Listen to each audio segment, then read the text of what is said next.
മലയാളികളുടെ ഉണ്ണിയേട്ടൻ ഇനി മലയാള സിനിമയിലേക്ക്. കിലി പോളിനെ മലയാള സിനിമയിലേക്ക് സ്വാഗതം ചെയ്ത സംവിധായകൻ. ഇൻസ്റ്റഗ്രാം റീലുകളിലൂടെ മലയാളികൾക്ക് സുപരിചിതനായ താരമാണ് കിലി പോൾ.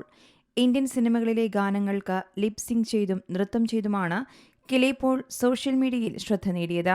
മലയാളം പാട്ടുകളും ചെയ്തതോടെ കിലിക്ക് കേരളത്തിലും ആരാധകരേറെയായി. ഉണ്ണിയേട്ടൻ എന്നാണ് ടാൻസാനിയിൽ നിന്നുള്ള കിലി പോളിനെ മലയാളി ഫോളോവർമാർ സ്നേഹത്തോടെ വിളിക്കുന്നത്.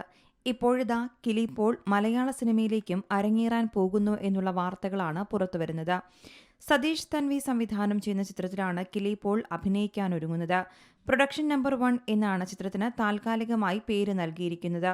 കഴിഞ്ഞ ദിവസമാണ് കിലി പോൾ കേരളത്തിൽ എത്തിയത്. ഇതിന്റെ വീഡിയോ സതീഷ് തൻവി പങ്കുവച്ചിരുന്നു.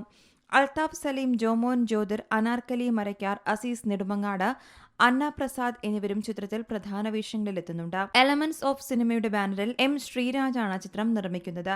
ജി മാർത്താണ്ഡൻ, അജയ് വാസുദേവ്, ഡിക്സൺ പൊടുത്താസ്, നജമുദ്ദീൻ എന്നിവരാണ് എക്സിക്യൂട്ടീവ് പ്രൊഡ്യൂസർമാരായി എത്തുന്നത്. News desk C Malayalam news. ഏറ്റവും പുതിയ വാർത്തകളും വിശേഷങ്ങളും വിരൽ തുമ്പിലറിയാൻ സി മലയാളം ന്യൂസ് എല്ലാ ഡിജിറ്റൽ പ്ലാറ്റ്ഫോമുകളിലും ലഭ്യം.